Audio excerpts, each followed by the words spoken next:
तो काफ़ी स्टूडेंट्स ने मुझसे पूछा है कि सर मैं प्रैक्टिस डेली करता हूँ, टाइम लगाता हूँ, लेकिन फिर भी मेरा कोई इंप्रूवमेंट नहीं आ रहा है। चाहे मैं मॉक टेस्ट लगाता हूँ तब भी वही सेम मेरा रिजल्ट हमेशा आता है। मैं कई सालों से नेट का पेपर भी देता हुआ आ रहा हूँ, लेकिन कभी ऐसा नहीं होता कि परफॉर्मेंस इंक्रीज हो रही हो या डिक्रीज हो रही हो। बिल्कुल लगभग वही नंबर्स आ रहे हैं, टाइम देने के बावजूद, प्रैक्टिस करने के बावजूद। तो इस वीडियो में हम इसी बारे में बात करने वाले हैं कि अगर आपका परफॉर्मेंस ऊपर नहीं जा रहा है, काफ़ी समय से आप इंटरनेट का पेपर दे रहे हैं, तो क्या करना चाहिए।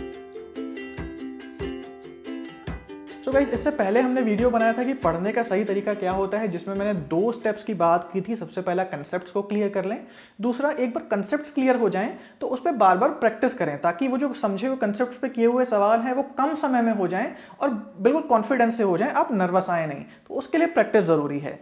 तो आई एम श्योर कि आप सब प्रैक्टिस अच्छे से कर रहे हैं, कंसेप्ट्स भी आप सबके क्लियर हैं, और प्रैक्टिस करने के बावजूद भी परफॉर्मेंस का जो ग्राफ अगर हम देखें तो बिल्कुल सीधा जा रहा है, बिल्कुल ऊपर ग्राफ नहीं जा रहा, जिससे आपका टारगेट अचीव नहीं हो रहा है। उसका रीजन मैं ये समझता हूं कि गाइस कि आप टाइम तो दे रहे हैं, प्रैक्टिस तो कर रहे हैं, लेकिन वो प्रैक्टिस प्लान नहीं है। इसका मतलब कि जो आप गलतियां करते हैं उन गलतियों से आप सीख नहीं रहे। और सीख क्यों नहीं रहे उन गलतियों से? क्योंकि उन गलतियों को आप एनालिसिस नहीं कर पा रहे, उन गलतियों को अपने की गई प्रैक्टिस में, दिए हुए टाइम में देख नहीं पा रहे कि वो गलती कहां हो रही है। तो सबसे पहला काम तो आपको ये करना है कि भाई जो भी आप प्रैक्टिस कर रहे हैं और जो भी चीजें उसमें कठिन लग रही हैं, सरल लग रही हैं, जो आप गलती कर रहे हैं, उसको एटलीस्ट चरणों में तोड़ तोड़ के देखें कि आखिर गलती कहां हो रही है। एक छोटा सा मैं आपको एग्जांपल दूंगा।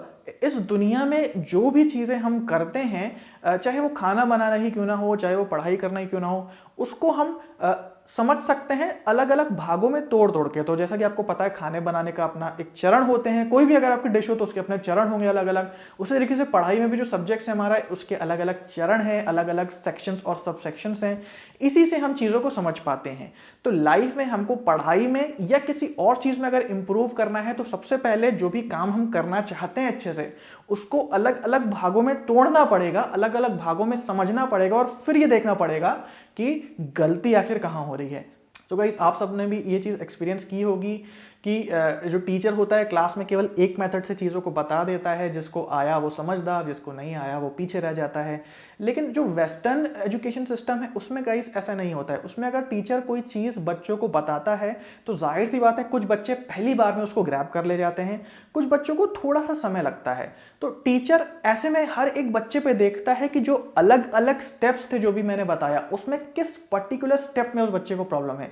एक छोटी सी प्रॉब्लम होती है, एक छोटे से स्टेप में अगर उसको क्लियर कर लिया जाए, उसको समझ लिया जाए गाइस, तो कुछ भी करना कठिन नहीं है। और जो परफॉर्मेंस जो इंक्रीज करने की बात है, अच्छी करने की बात है, वो बहुत पॉसिबल है।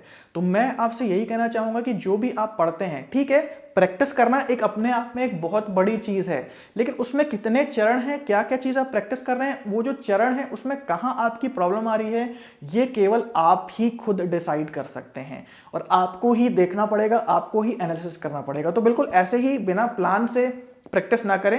प्रैक्टिस के अंदर भी आप चरण देखें, अलग अलग चीजें देखें, और उसमें कहां गलती आ रही है वो खुद से डिटेक्ट करें।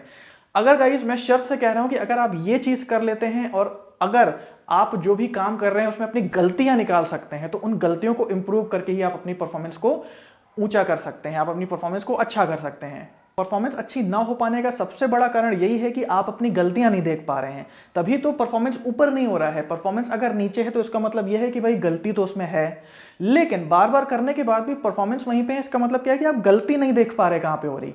तो यही आपकी सबसे जो प्रायोरिटी है वो यही होनी चाहिए कि भैया पहले गलती तो पता चले कि कहां पे है।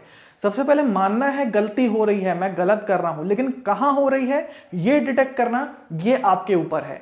जिस दिन आप सही गलती पकड़ लेंगे और सही गलती पे आप काम करेंगे, आपका परफॉर्मेंस इंडेक्स बिल्कुल ऊपर हो जाएगा। आप बिल्कुल नेट जेआरएफ बिल्कुल क्वालिफाई कर ले जाएंगे, ऐसा मेरा मानना है। सो कुछ भी काम कर रहे हैं, अगर वो सही नहीं हो रहा तो उसको सबसे पहले माने कि गलती इसके अंदर है। दूसरा स्टेप ये है कि वो गलती कहां है। तीसरा स्टेप ये है कि उस गलती को अब कैसे सही करना है। चौथा स्टेप ये है कि जब गलती आप सही कर दें तो फिर से पूरा प्रोसेस करें, फिर से पढ़ाई करें, और फिर नापें कि परफॉर्मेंस कितना ऊपर गया। अगर ऊपर नहीं गया तो इसका मतलब फिर भी गलती रह गई है, और इसको बार बार आप करते रहें। तो ये बिल्कुल एक्शन रिसर्च के तरीके से है। जो हमारे स्टूडेंट होंगे रिसर्च की क्लास में, उनको पता होगा एक्शन रिसर्च जो होता है वो सर्कुलर होता है, क्योंकि उसमें बार बार हम यही करते हैं, पहले काम करते हैं, गलती हटाते हैं, फिर चेक करते हैं कि गलती है या नहीं है।